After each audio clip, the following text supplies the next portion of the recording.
Olá, conectados! Sejam muito bem-vindos ao Mistérios da Bíblia Jesus Cristo. Venha comigo desvendar os mistérios da vida, morte e ressurreição do Filho de Deus. Então a estrela apareceu-lhes novamente sobre Belém. E vendo a estrela, a alegria deles foi enorme. Mateus 2, do 9 ao 10. A estrela de Belém foi um dos fenômenos mais incríveis da Bíblia, um fenômeno que foi visto por 3 reis magos, que procuravam encontrar o Messias recém-nascido. Nas passagens bíblicas de Mateus, podemos ver que somente os 3 reis magos viram a estrela. Não há menção de que outras pessoas viram a mesma estrela. Então, o mistério é: o que era a estrela de Belém? Foi um fenômeno astronômico ou sobrenatural? No meu ponto de vista, a estrela de Belém, mencionada em Mateus capítulo 2, versículo de 1 a 12, é um fenômeno sobrenatural. Há diferentes interpretações, claro, em relação a isso. É um evento que não é astronômico, ou seja, não é uma coisa da natureza, como sempre acontece, mas algo sobrenatural. Por quê? Em Mateus capítulo 2, versículo 9, vamos focar nesse versículo, a Bíblia diz assim, e eis que a estrela que tinham visto no Oriente, os magos tinham visto, ia adiante deles, dos magos, até que chegando parou sobre o lugar onde estava o menino.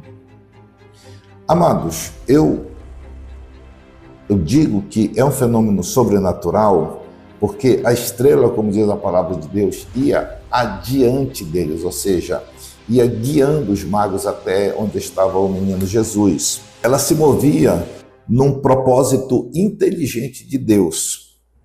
E ela parou exatamente sobre o lugar em que Jesus estava. Algo que uma estrela comum, com certeza, não faria, né? Não aconteceria. Ela iria na rota normal dela. E uma coisa que me chama atenção também é que nenhuma outra pessoa, ninguém em Jerusalém, eles tinham percebido esse fenômeno. Nem o próprio Herodes, nem os sacerdotes, ninguém viu essa estrela, né? Somente os magos viram e a seguiram até o local onde estava Jesus. Isso indica que a estrela de Belém, ela foi uma manifestação sobrenatural de Deus para guiar os magos até aonde Jesus estava. E eu sempre comparo muito esse fenômeno sobrenatural de Deus com a Shekinah do Senhor que está em Êxodo, capítulo 13, né, versículo 21, em que a Shekinah de Deus, ou seja, a nuvem, a glória de Deus, guiava também o povo de Israel no Egito, quando saiu do Egito no deserto. Então, onde a nuvem parava, o povo parava. Quando a nuvem começava a caminhar, era momento de caminhar. Então, é algo sobrenatural de Deus, sem dúvida nenhuma. Porque em Cristo existe tudo de Deus em um corpo humano. Colossenses 2, 9. Jesus Cristo veio ao mundo em forma de homem, ele sendo filho de Deus Yahvé e gerado no ventre de Maria, a mulher escolhida para ser sua genitora. Então, temos o seguinte mistério: Jesus é homem e também é Deus? Jesus Cristo é 100% homem e 100% Deus ao mesmo tempo? 100% homem, 100% Deus. Jesus, sim, ele é, segundo a Bíblia, 100% homem e 100% Deus ao mesmo tempo. Isso, nos estudos que se fazem, chama-se como união hipostática, ou seja, quando tem as duas naturezas juntas no mesmo corpo. A base bíblica das naturezas de Jesus. Vamos lá. Jesus é 100% Deus e 100% homem. Vamos mostrar na Bíblia. João capítulo 1, do versículo de 1 a 14, diz que no princípio ele era o Verbo, e o Verbo estava com Deus, e o Verbo era Deus. E o Verbo, Jesus, se fez carne e habitou entre nós. Ok? Então, está mostrando que Deus e homem se fez carne. Aí no livro de Colossenses, capítulo 2, versículo 9, diz o seguinte: porque nele, em Jesus, habita corporalmente toda a plenitude da divindade, Jesus Cristo como Deus. Hebreus capítulo 1, versículo 3, fala o seguinte para nós: ele é o resplendor da glória e a expressão exata do seu ser. Jesus 100% Deus aqui, sem sombra de dúvida nenhuma. Aí nós temos embasamento bíblico para dizer que ele é 100% homem. Aonde? Filipenses capítulo 2, versículo de 6 a 8, fala o seguinte: sendo em forma de Deus, olha aqui, 100% Deus, não teve por usurpação ser igual a Deus, não, mas esvaziou-se a si mesmo, tomando a forma de servo, fazendo semelhante a homens. Ou seja, Deus e homens, ele se fez semelhante a nós, a homens. Aí em Hebreus capítulo 2, versículo 17, diz o seguinte: e por isso convinha que em tudo fosse semelhante aos irmãos, ou seja, aos homens, para ser misericordioso e fiel sumo sacerdote. Lucas capítulo 2, versículo 52 é a expressão mais clara de que Jesus era 100% homem também. E crescia Jesus em sabedoria e em estatura e em graça para com Deus e para com os homens. Então, queridos, Jesus ele pode ser Deus e homem ao mesmo tempo, não tenha dúvida disso. E a melhor maneira de se explicar, de se mostrar isso, é entender que Jesus tem duas naturezas, mas é uma única pessoa. E eu te chamo a pensar comigo um pouco assim, ó. Você tem uma moeda, ok? Uma moeda mesmo, dinheiro. E essa moeda ela tem dois lados, duas faces, ok? Duas faces diferentes, claro. Assim, Jesus tem a natureza divina e tem a natureza humana, ou seja, coexistindo, claro, as duas naturezas numa só pessoa que é em Jesus. Exemplo disso, queridos, como homem, não como Deus. Jesus ele teve fome. Mateus capítulo 4, versículo 2. Como homem, ele sentiu cansaço quando ele dormiu no barco. João capítulo 4, versículo 6. E como homem também, ele chorou quando ele soube da morte de seu amigo Lázaro. João capítulo 11, versículo 35. Isso aqui é uma natureza humana. Agora, e como Deus, como ele se comportou? Como Deus, ele acalmou o mar quando seus discípulos estavam ali na tempestade, Marcos 4:39. Como Deus, ele perdoou os nossos pecados, os meus pecados, os seus pecados, você que nos assiste. Marcos capítulo 2, versículo 5 a 7. E como Deus, ele ressuscitou mortos, João 11:43, quando ele ordena que Lázaro saia da sepultura. Então é muito claro, querido, que ele tem as duas naturezas coexistidas entre eles, se fez homem por amor de nós, se fez Deus para perdoar nossos pecados. Esse é o nosso Senhor e Salvador Jesus Cristo. Jesus teve que morrer na cruz para salvar toda a humanidade, de acordo com João 3,16. Cristo se fez como sacrifício em favor da salvação de todos nós. Mas ainda fica o mistério. Por que Jesus teve que morrer pela humanidade? Por que Jesus teve que morrer, né? Nem precisava, né? Precisava sim, queridos. Jesus, ele morreu por amor de mim e por amor de você que me assiste.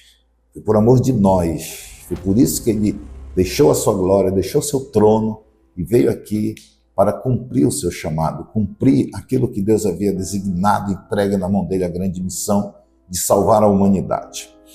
A morte de Jesus, queridos, não foi um acidente, como alguns imaginam, né?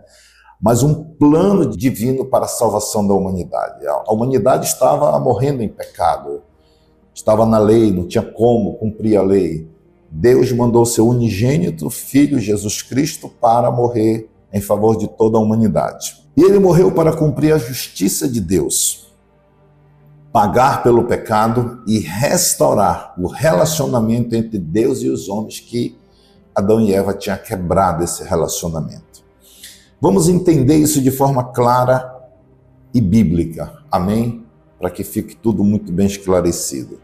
O pecado separou o homem de Deus, houve separação, nós não tínhamos mais acesso ao Pai. Romanos capítulo 3, versículo 23 diz o seguinte: porque todos pecaram e destituídos estão da glória de Deus. Ou seja, nós fomos destituídos, fomos separados realmente de Deus por causa do pecado, porque Deus é santo, é poderoso e não pode comungar e nem ver pecados. Mas aí, Isaías, capítulo 59, versículo 2, ele nos fala algo assim também muito forte. Ele diz: mas as vossas iniquidades, ou seja, os nossos pecados, fazem separação entre vós e o vosso Deus. É um muro, querido, é um abismo que é criado. Ninguém passa para lá e ninguém passa para cá por causa das iniquidades. E desde Adão e Eva, quando o pecado entrou no mundo e trouxe essa morte espiritual, ou seja, a separação do homem, a morte física, amados, foi que houve a necessidade de vir Jesus, para que o homem voltasse a ter comunhão, voltasse a ter essa intimidade com Deus. Era necessário um sacrifício, mas não um sacrifício como eram feitos pelos sacerdotes de antigamente. Pegava o cordeiro, a pomba, pegava o melhor que tinha e sacrificava a Deus. Não, porque todo ano, constantemente, eles tinham que sacrificar. E Deus, ele precisava de um sacrifício único, perfeito e eterno.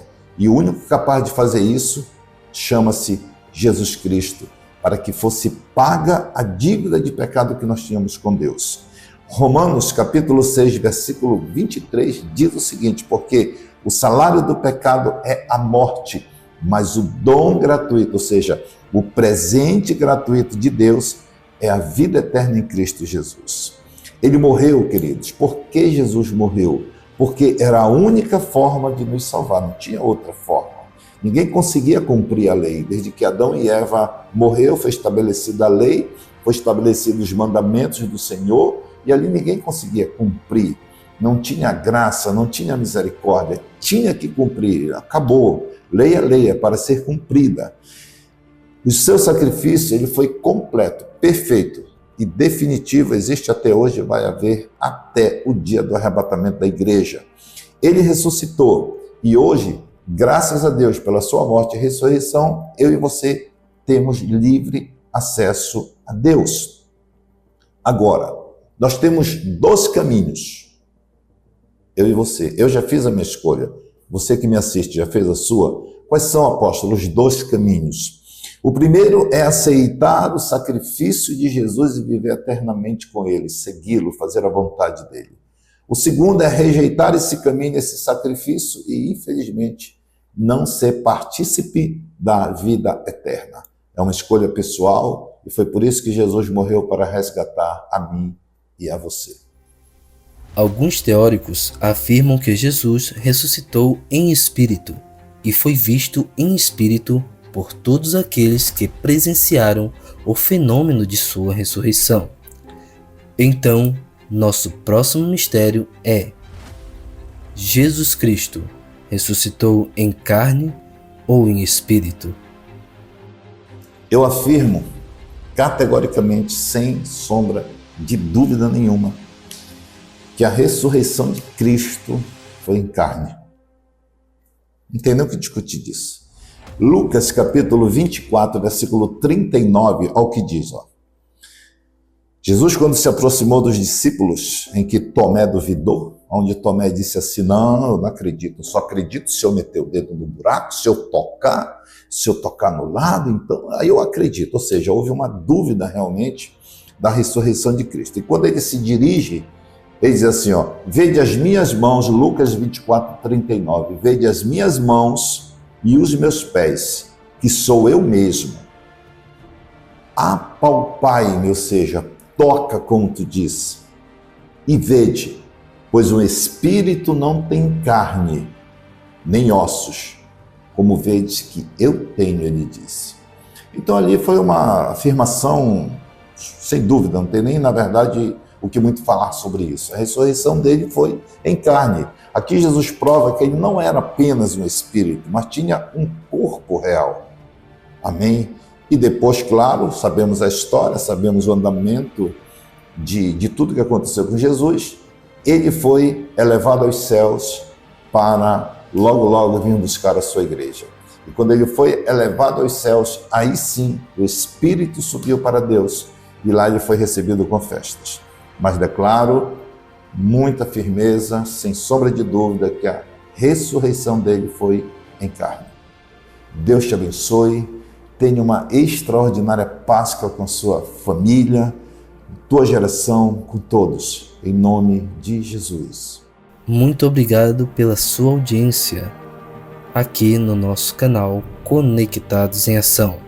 Inscreva-se no canal e ative as notificações. Compartilhe esse vídeo, faça o 3C, curta, comenta e compartilhe. Eu sou Hércules Xavier e a gente se vê na segunda temporada de Mistérios da Bíblia, a história de Moisés. Até lá!